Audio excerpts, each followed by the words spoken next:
It's time for the next episode of Live by Heart Today with your hosts, Dawn Spiegelberg and Wendy R. Wolf. Hello and welcome to the Live by Heart Today show number 22. This is a show designed to help you navigate change, navigate uncertainty, and the new world we found ourselves living in. We'll talk a little bit about science, a little bit about how our body works, a little bit about intuition, and we'll talk a lot about transformation. Continuing our show's focus, today's theme is What's Your Game? And with me for today's Heart to Heart is my co-host, Wendy R. Wolf, Professional Transformation Facilitator. Hi, Wendy. Hey, Dawn. This is a really great focus today. We're saying hello to What's Your Game? What's your game? Last time we were talking about playing our own game and how useful and important that is. And so this time, the question is for you, all you that are listening, but we're going to be talking about what's the game that we're playing and how are we moving forward with our life on purpose. It's interesting to me that there are some people who actually don't play games. I am a game player. I love playing games. And if we think about life as a game, that puts a different spin on what we're doing. It brings in the amusement and could also bring in a lot of competition too. So the idea of staying in our own lane and playing our own game, I think is really important. It's so useful. Like just for me, it's the vibration of amusement and it's the vibration of playfulness. It's so wonderful. And I had only one friend because I love this whole idea that we're playing our game. And for me, like when I play my own game, I always win. Like that's one of the things that so I'm just constantly winning and little things every day. Oh, I win. That's what I'm telling myself. It's wonderful. But I had one friend who had issue with it because it's like, well, then somebody's got to lose. It's like, no. My idea is we all win. In my game, we all win. I don't know about your game. Yeah, and clearly their game had someone losing.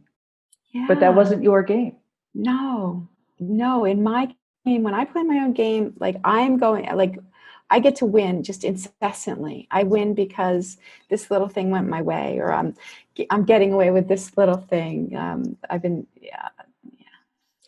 doing all these fun things in my evenings that are a little off the usual track, and I'm just like, I'm winning. So anyway, I just wanted to say that some people listen to it like that, and that's not at all, I think, what we mean. We mean just like playing our own game, but we are winning when we do that. Yes. So what would you say your game is that you're winning? So I'll say that about 10 years ago, let's say, this is really important crossroad in my life. I remember I went with a friend of mine who lives in Brooklyn. We were in Seattle. We went to the Indian food restaurant. I was a few blocks away, and we were sitting outside talking. And I told him what I hadn't really explicated to anyone, which was that, like, from then on, I'm going to be living by my inner lights. I am going to be living according to my own soul senses and my own perceptions and my own certainty within in a way that I hadn't before. And, because I was going according to religion and culture and what does love look like in my head and thoughts and beliefs and a lot of other things. And he was very concerned for me, very concerned that I would, sail off the edge, that it would not be a good thing. And I was like, look, I think everybody's playing their own game. I think everybody's making everyone's life is their own experiment. But most people don't know it.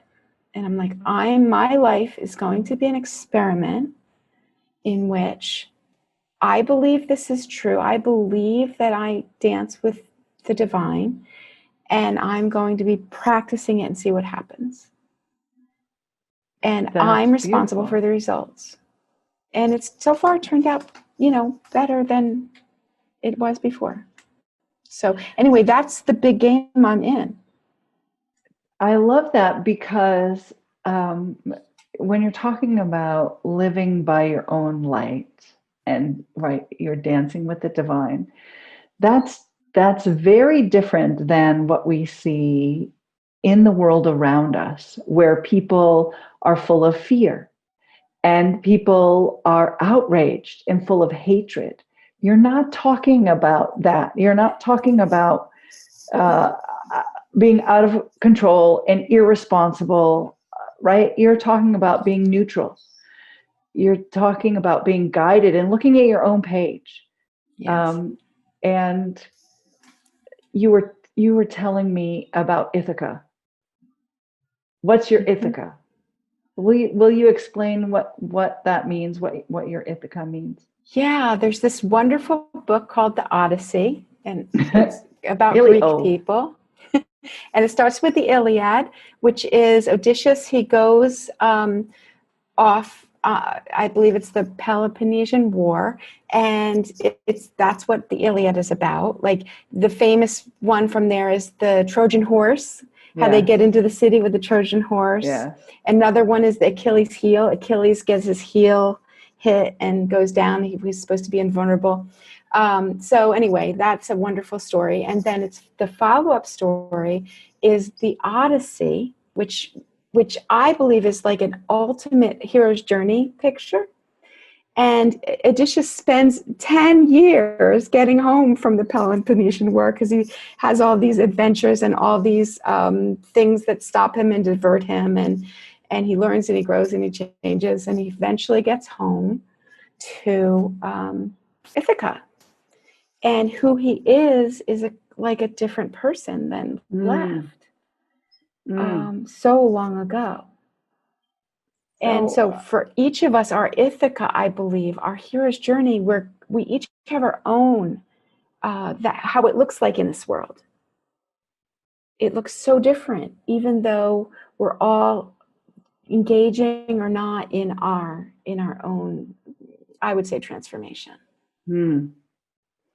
So his Ithaca journey took 10 years. 10 years.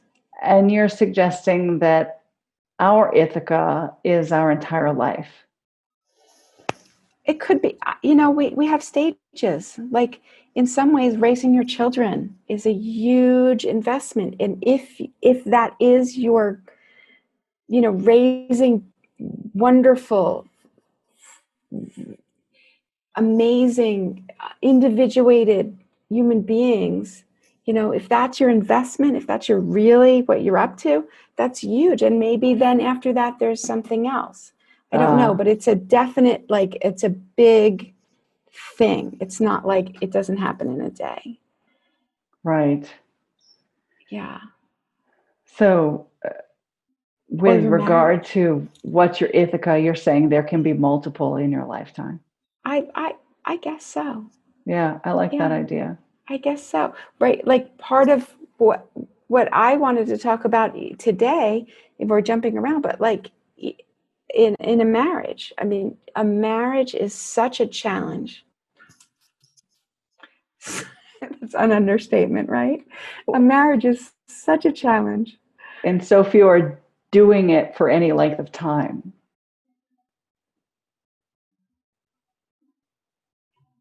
Yeah. Yeah. And we talked in a previous one of our chats about you're like divorce is just not an option. Right. I'm going to stay married until one of us passes. Right. That's the idea. And like to play a game like that, that's a big deal.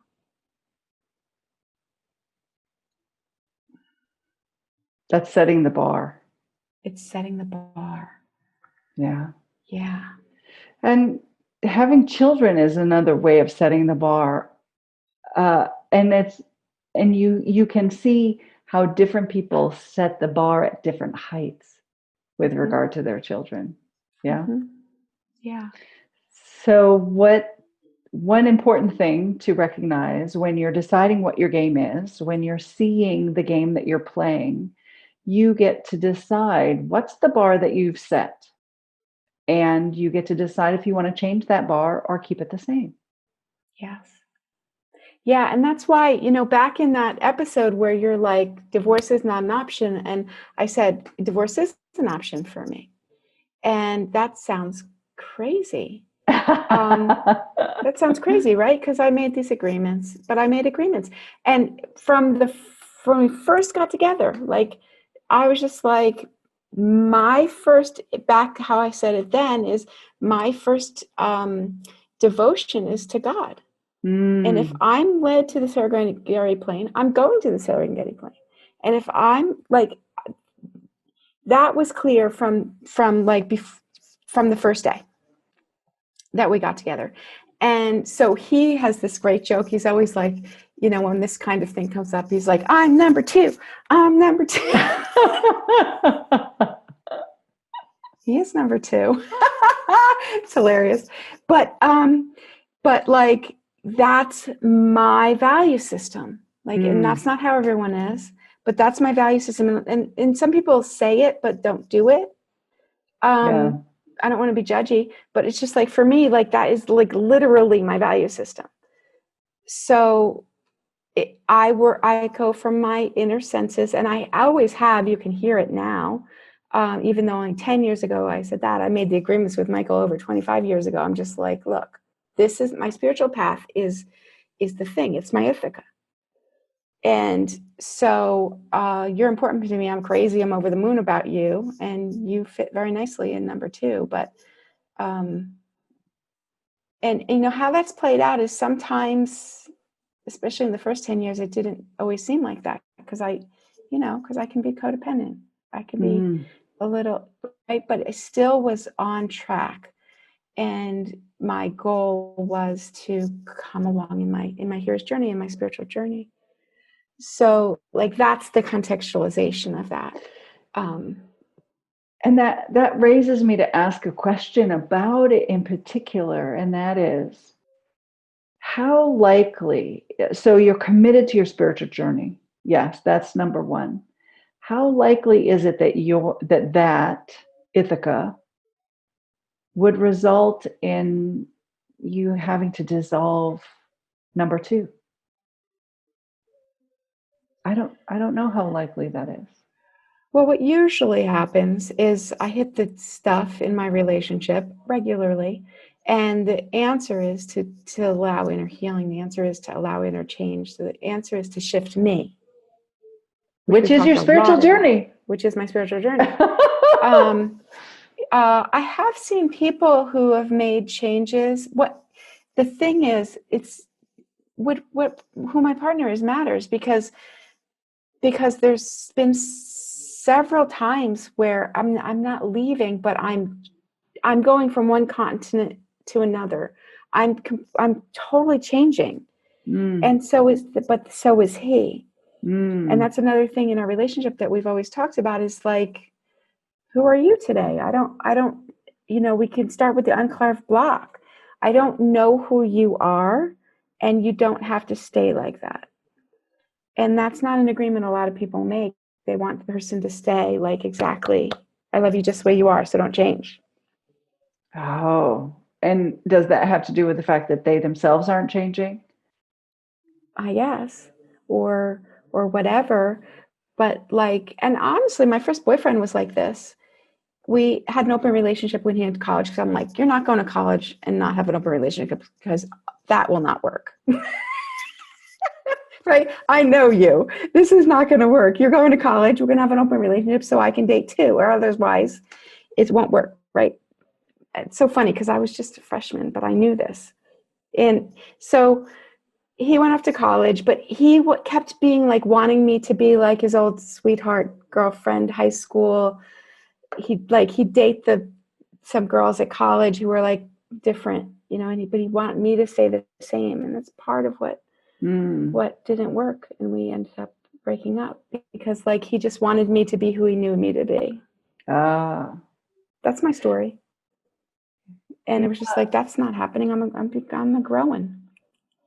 It's about validation. We talked about it in the last show, actually. And here it is again. So if if you're the same, then the way you are being validates me in being a certain way too, right? It reaffirms a story I have about myself. And if you change, then I no longer have that story. And so I'm unsettled. So don't, I don't have value anymore. I Yeah. don't perceive my value anymore. Yeah. So it's been really interesting because in some ways Michael's been great because I put more weight on him than I should have in the first 10 years. Mm. And then I learned to take it off. And like that's a lot of change for him to moderate. I have to validate him. But that's how he wanted it to begin with. He never really wanted the weight. He took it and then I went off. But a lot of people would be like, you're going away, because I was going away. I was giving him his own island back. Yeah. So what I see this all the time when people are in transitions. They learn to meditate, they change. And what happens is they change and their partner changes. And that's what I'm saying with Michael. He's constantly shifting. It's not always so pretty. What happens is I watch this over and over. People change and their partner shifts or they don't. That's a really good point. And that's when it gets hard. Yes. And then it's like, what am I more committed to? Am I more committed to going on my own soul journey, or am I more committed to staying home with you, who is not committed to shifting? And people make those choices one way or another. Right. But what I've seen is there's some people I know who make big choices. I mean, like several people I know, I'm looking at one of them, make big choices. Yes. Big choices, and their partners shift. Yes. They really do. And without giving up who they are. And the kids shift. And the kids shift. Yeah. They're very malleable. Mm-hmm. Yeah. And I believe if we really are going forward in our soul journey, in our hero's journey, that it's so good for everybody for that to happen. Yeah, because we're keeping our eyes on our own page. We're driving in our own lane. Yeah. And that's so fascinating, because if I speed up a little bit, everyone else can speed up too. Yeah. And if I slow down, they can slow down if they want, or they can speed up. Yes. Yes. There's a friend of mine I've read several times about this, because she's a big changer. And each time she's just, I see those people, not just your partner, but your family. I see them, and it's just like they continue. I'm like, it just looks like it's time for you to really run, or run faster, or whatever. And just like, they're going to run. Go ahead and run. They're going to run forward in their own journey. It's very, because as we've talked about with matching, people, like if we change, people are more likely to change. If we stay stuck, people are more likely to stay stuck. That's true. So, yeah. And if we change, we have the energy of change. And the energy of change is more freedom. Yes. And people often want freedom. And as we change, we are demonstrating what freedom is possible. Yeah. And I think an important part of this conversation, which I didn't really say anything about, is that we make agreements, and agreements can shift. And funny enough, I keep bringing up landmark, but that's an important landmark distinction. Their distinction is, you do what you say, that's integrity. And if you need to change, you say, I need to change. That's integrity. Yes. And so, like, a lot of it happens non-verbally, but sometimes verbally. It's like, okay, for you, it's like, oh, I need to work on Saturdays or whatever. I need to work in the afternoons, even though the kids are doing schoolwork or whatever. Let's make sure this can work. And you talk about it, probably. You make agreements, you change agreements. And it just makes everybody happy. And it shows your children how life can work. Yes.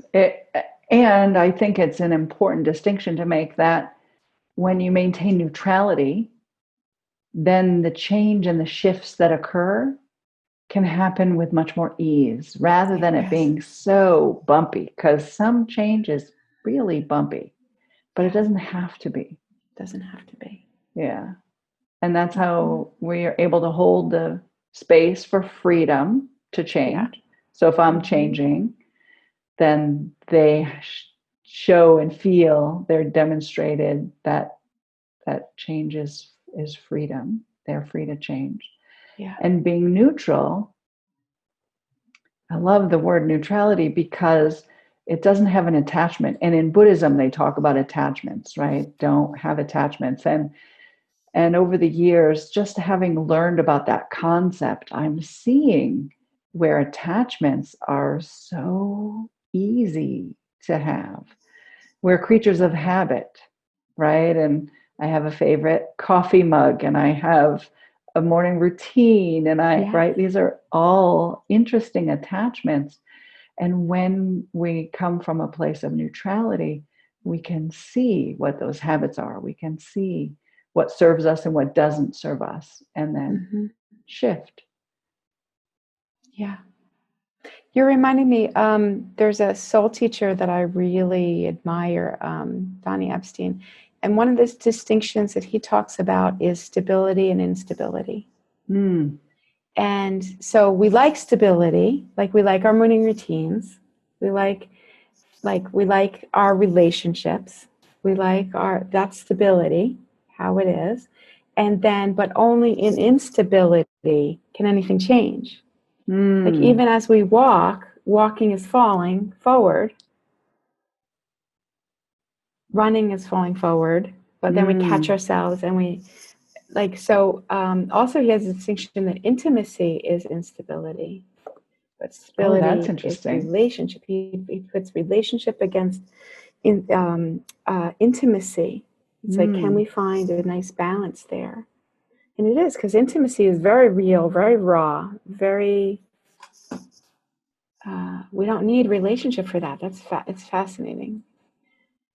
So anyway, I just wanted to bring in this stability, instability idea, because that's what transformation and change and changing agreements, that's all going back into the soup, instead of being like, I know how this is in this relationship, but da da da da da.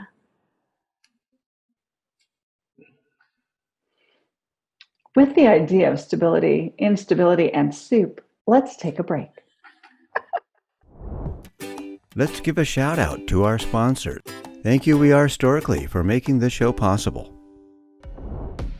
Thank you so much for being with us today, talking about what our game is. What's your game? We're talking about stability, instability, and the soup that we cook. Stone soup, right? Everybody's throwing something in the pot. We talked about what our Ithaca is, and that's sort of we set the bar and decide how we're going to be. And it's like filling a dance card, and you get to decide who's going to be on the dance card. And so when you're playing your game, you get to decide how winning is winning. Yeah. What the outcome is for you. And it's really funny, the Kelvin and Hobbes books that you've probably seen around. Yeah. There's something called Kelvin Ball. And Kelvin Ball is they change the rules of the game all the time. Oh, I didn't remember that. So it's really interesting because the little strips are, one's got the ball and running across the goal, and the other said, no, you can't do that, right? So the rules of the game are constantly shifting, and that makes it fun because of the interaction, right? The relationship that Kelvin has with his stuffed tiger Hobbes. And when you're playing your own game, you get to decide the rules. You get to decide what's going in the soup. Yes. And I've been thinking about stability and instability. And when we're desperate for stability, I think that's when we often see more instability. Mm-hmm. You know, you're reminding me, before I moved to Seattle to start my training, because I hadn't found it yet, we lived on the road. We're supposed to be riding our bikes cross country, but my wellness was going like this, so I couldn't. But we were out in the world, and the last 2 years we had an RV. The first year we were just camping in our car and doing biking as I could. But at the end, by like 2.5 years, I was going crazy.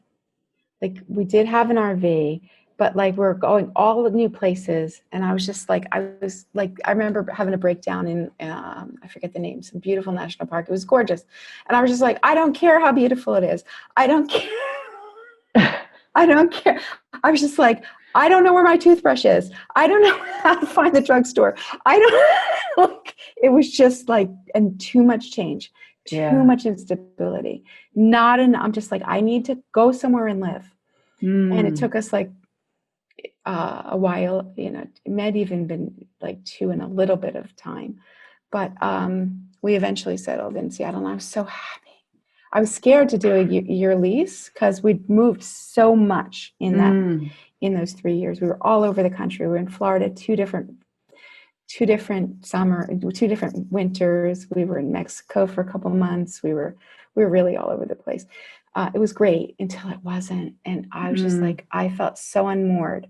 And so it really validated for me how much I did need the structure. And a lot of people don't get that experience, but I was like losing it. Just because I just didn't know where anything was. So I just wanted to bring that up because like instability is great to make change, but then we do like to go back to stability. Yes. Speaking of stability, I have a funny thing to share with you. My oldest, who is now 15, the idea of stability is really strong for him, and he wants to maintain stability. And he said when he turns 18, he's kicking us out of the house. That's so cute. That's someone who knows what provides stability for himself. The house, not you. Yes. Yeah. So on the one hand, right, I'm glad about that because he is independent, right? He doesn't feel he necessarily needs us. And on the other hand, I'm thinking, this house isn't going to stand forever. So we need to help him create something that's stable for him that he can rely on indefinitely for his lifetime. Yeah. But he is 15, so he's got time. Right. Yeah. That's really cute though. Yeah. So, around, what's your game?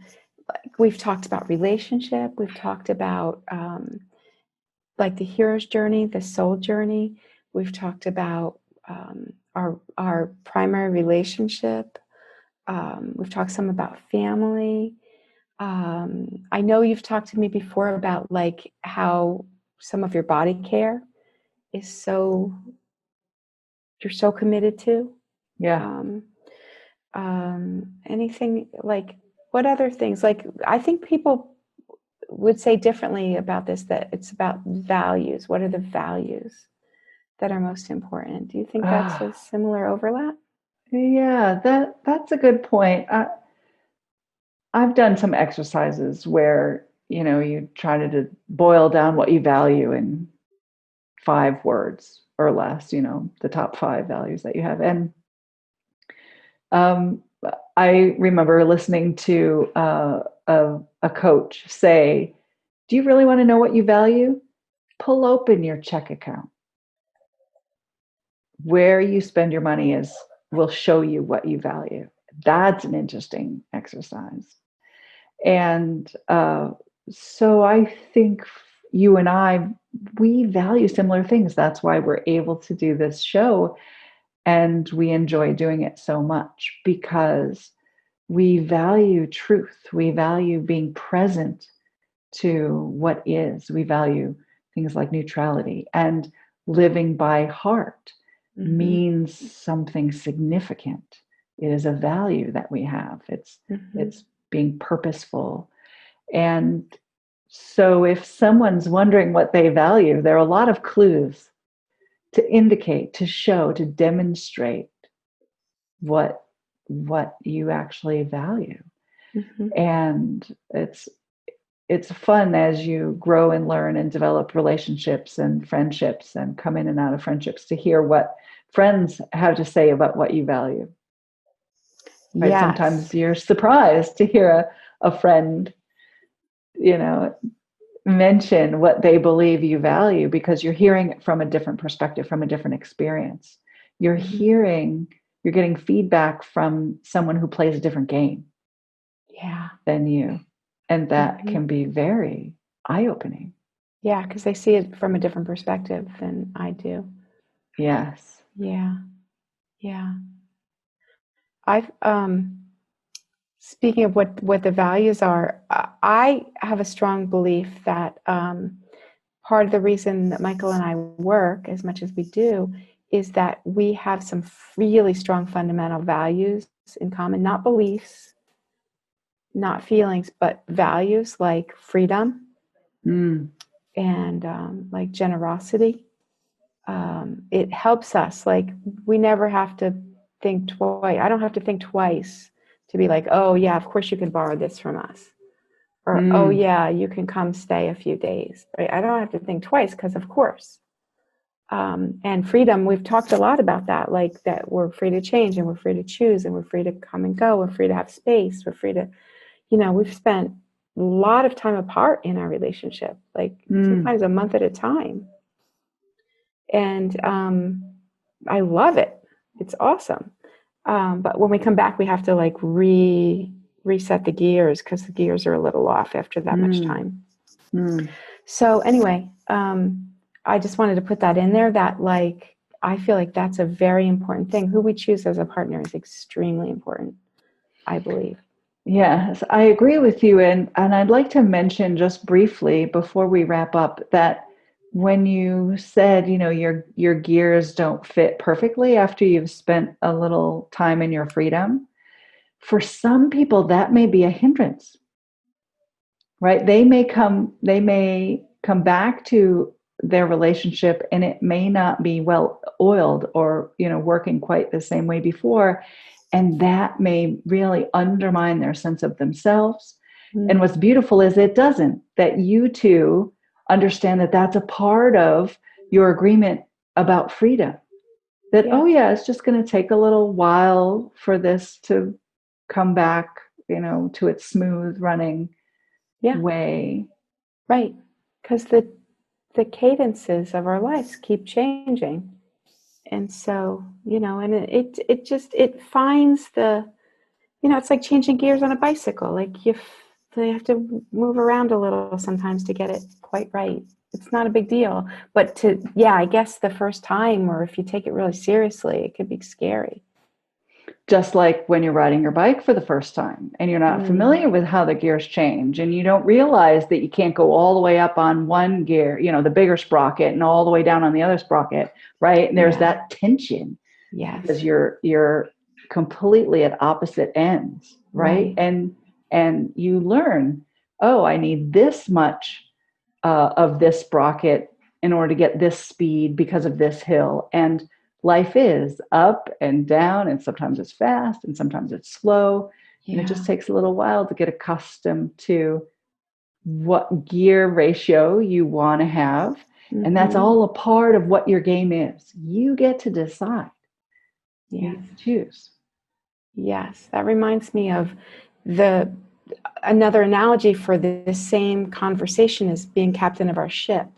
And how, of course, like people might be saying, well, don't you miss the mark? Don't you fall down? Yeah, every day.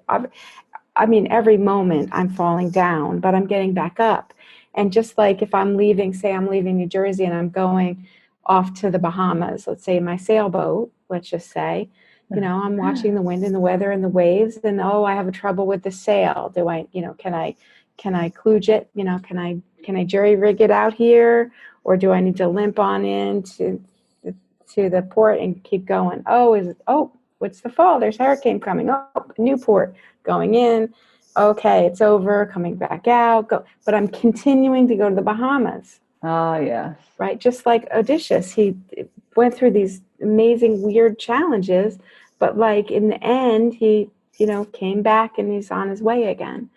And so that's I think the important part, to understand that life is always going to go like this. Yeah. But where am I headed? What's your Ithaca? What's your Ithaca?